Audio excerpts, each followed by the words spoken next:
Hitting 70 isn't the end of the road, it's the beginning of a whole new chapter. But here's the thing, not everything that made sense when you were younger fits the life you have now.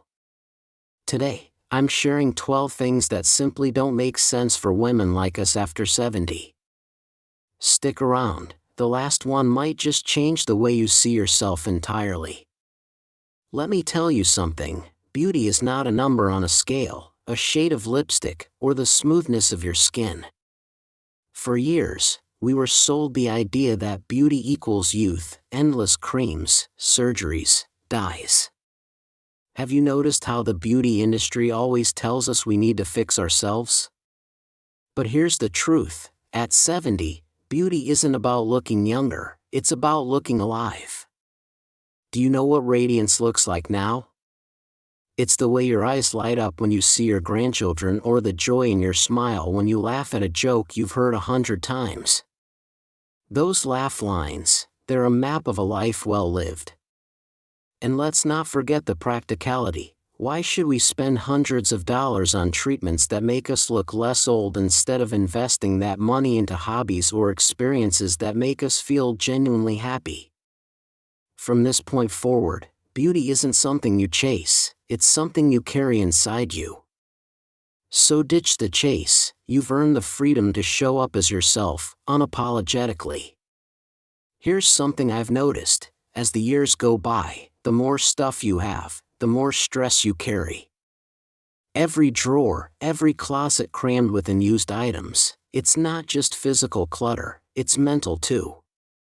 Think about it, why do we hold on to things we no longer need? For years, I kept old clothes I thought I'd fit into again, gifts I never used because I felt guilty giving them away, and even piles of outdated magazines. And you know what all that clutter was doing? It was weighing me down. Now's the time to flip the script. Instead of seeing decluttering as getting rid of things, see it as making space for movement in your home, space for meaningful moments, and space for peace in your mind. Start with one room or even just one drawer. Go through your items and ask yourself, does this still bring me joy or serve a purpose? If the answer is no, thank it for its time and let it go. You'll be amazed at how much lighter you feel when your surroundings reflect simplicity and peace. How many times have we jumped into a disagreement that had nothing to do with us? Maybe it was to protect someone, stand up for our kids, or keep the peace in the family. While that might have made sense when we were younger and playing peacemaker, after 70 it's time to let some battles go. Picture this, there's a disagreement between your grown children over something trivial, like who should host the next holiday gathering. Your instinct might be to step in and mediate, but at what cost? Often, these small battles drain your emotional energy and put you in the crossfire. I learned this the hard way, trying to help only ended up with both sides resenting me. The same goes for long-standing feuds with friends or neighbors. How much of your precious energy have you wasted holding grudges or fighting battles that, in the big picture, don't matter? Instead of trying to resolve every conflict, consider this: not every problem is yours to solve, and sometimes the most powerful move is to step back and let others figure things out for themselves. You've earned the right to focus on your happiness and well-being. There's something I've noticed about women like us. We're natural caretakers. We feel a sense of duty to show up, to make others feel special, and to keep connections alive. But after 70, we have to ask ourselves, at what cost? When I turned 70, my calendar was busier than ever: grandchildren's birthday parties, community events, holiday gatherings, and even hosting friends for afternoon teas. I thought being busy was a sign of being vibrant and involved, but instead, I was often drained and overwhelmed. There were weeks where I barely had time to catch my breath between commitments. What I didn't realize was that constantly saying yes to everyone meant saying no to myself. Over time, I started to resent some of the very things I had agreed to. The turning point came when I missed a quiet Sunday morning, a time I used to spend journaling, sipping tea, and reflecting, because I had committed to a fundraising event I didn't even enjoy. That's when it clicked. My time is no longer infinite, and not every commitment deserves a spot on my schedule. These days, I ask myself 2 questions before committing. Will this truly make me happy, and do I have the energy for it? If the answer is no, I politely decline. And you know what? Most people understand, they've been there too. Now, my calendar reflects joy, not obligation, and I find myself savoring life instead of rushing through it. Perfection, oh, how it's chased us throughout our lives.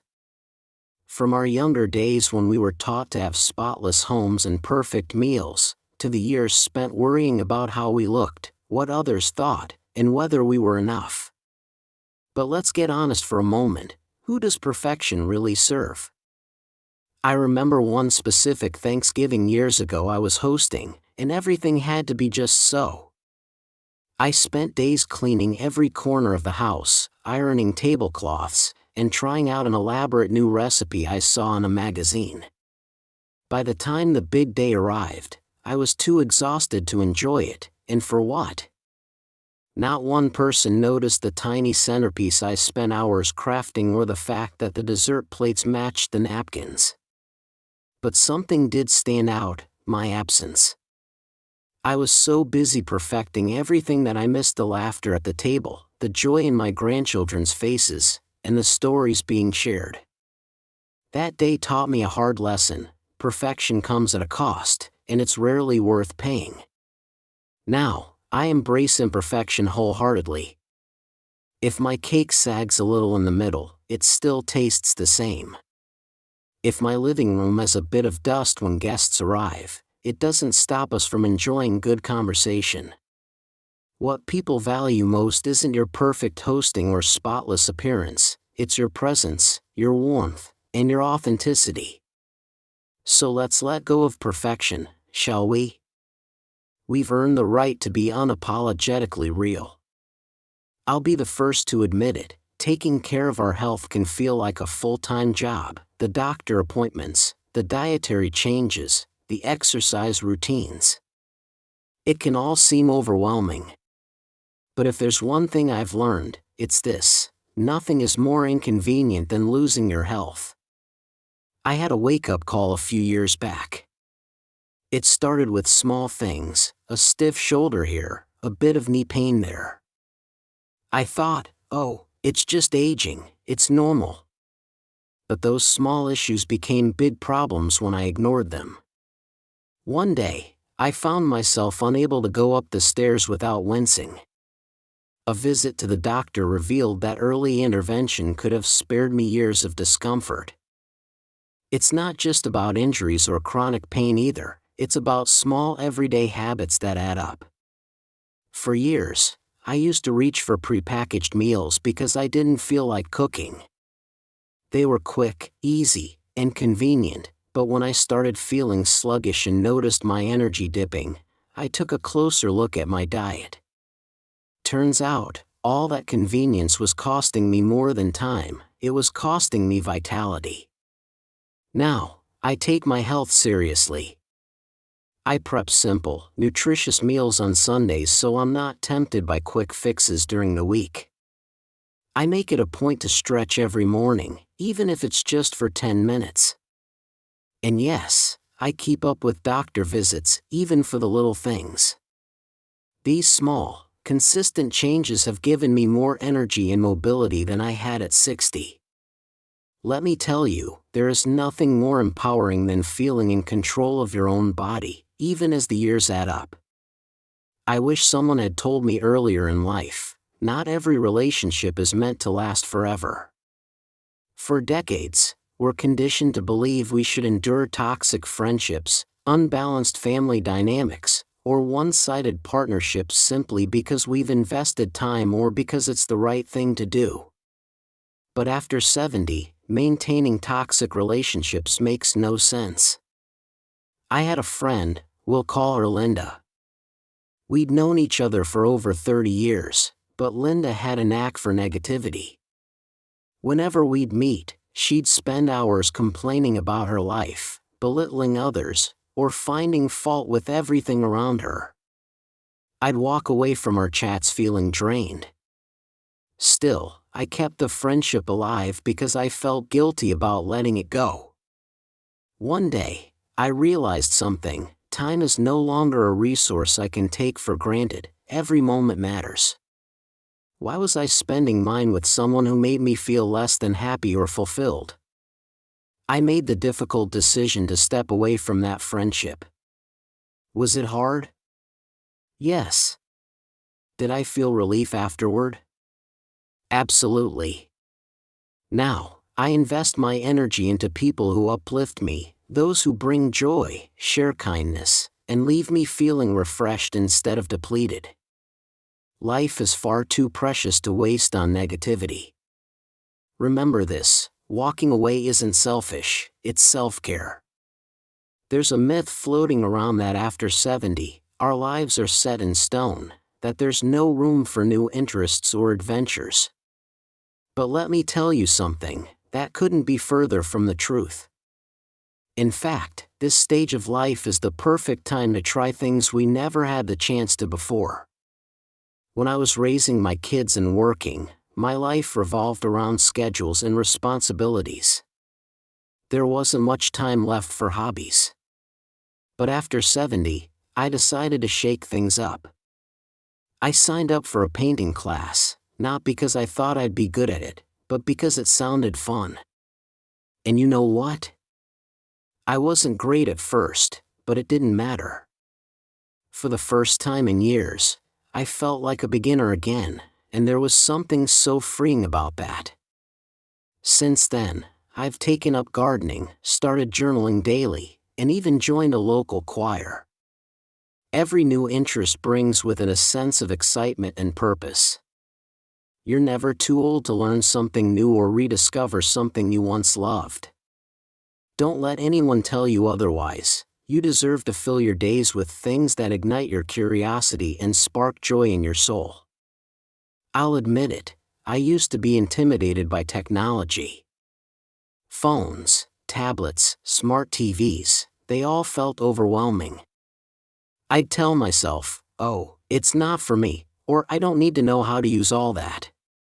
But here's the thing: avoiding technology in today's world doesn't make sense, especially after 70.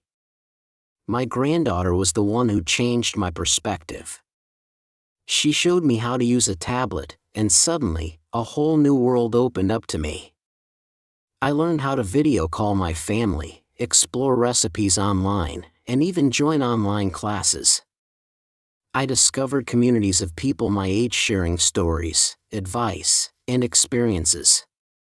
And let me tell you, watching videos on gardening tips and even learning some basic Spanish has been a blast. Technology isn't something to fear, it's a tool to enhance our lives. It keeps us connected, informed, and engaged with the world around us. So if you're hesitant about learning, remember this: you don't have to master everything at once. Start small. Ask a tech-savvy friend or family member for help. The world is moving forward, and staying connected to it can bring incredible joy and opportunity, no matter your age. There comes a point in life when you realize that no matter what you do, someone will have an opinion about it, and guess what? That's okay. But spending your precious time and energy worrying about those opinions, that makes no sense after 70. When I was younger, I'd fret over everything: what to wear to the neighbor's barbecue, whether my gift for a friend was good enough, or if my choices for my own life were being judged by others. As women, we were conditioned to seek approval from everyone: our families, our communities, even strangers. But let me tell you something, that's freeing. None of it really matters in the grand scheme of things. I remember once being worried about wearing a bright floral dress to a formal event because it was too much. My daughter said, "Mom, who cares? If it makes you happy, wear it. And you know what? I did. I got so many compliments that day, but even better, I felt good in my own skin. So here's my advice: live your life for you. Dance even if people are watching. Speak your truth even if it's unpopular. Wear what makes you feel fabulous no matter what anyone thinks.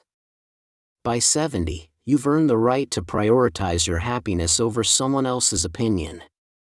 Money is a tricky subject at any age, but after 70, avoiding financial planning is one of the worst mistakes we can make. Whether you have a lot or a little, knowing where your money is going and having a plan makes life so much easier and so much less stressful. I've seen friends run into trouble because they avoided looking at their finances, thinking everything would work out. But the truth is, life is unpredictable. Medical expenses, housing needs, or even helping out a family member can strain a budget if you're not prepared. I've also seen others live so frugally out of fear that they never enjoyed the money they'd worked hard to save. For me, the best thing I did was sit down with a financial advisor. We talked about everything: my expenses, my savings, and even what I wanted to leave behind for my family. It wasn't as intimidating as I thought it would be, and now I have peace of mind knowing I can enjoy life without worrying about running out of money. Whether it's budgeting, planning for long-term care, or just treating yourself occasionally, having a clear picture of your financial health is empowering, and it's never too late to get started. Here's the truth about aging: it's not something to fear, it's something to embrace. Every wrinkle, every gray hair, every year that passes is proof that you've lived, loved, and experienced life. Yet so many women let the fear of aging hold them back. I know this fear all too well. For years, I worried about looking older. I tried creams, hid my age, and avoided conversations about how many candles were on my birthday cake.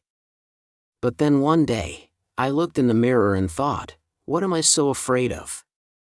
I realized that every line on my face tells a story of laughter, tears, lessons learned, and love shared. Now, instead of focusing on what aging takes away, I celebrate what it brings: wisdom, perspective, and a deeper appreciation for the little things. I don't worry about being the oldest one in the room. I focus on being the most present, the one soaking up every moment. Aging isn't about losing who you were, it's about becoming who you were always meant to be. So let's stop letting fear dictate how we live and instead embrace this chapter with open arms, curiosity, and a bold sense of adventure. Thank you for spending this time with me today.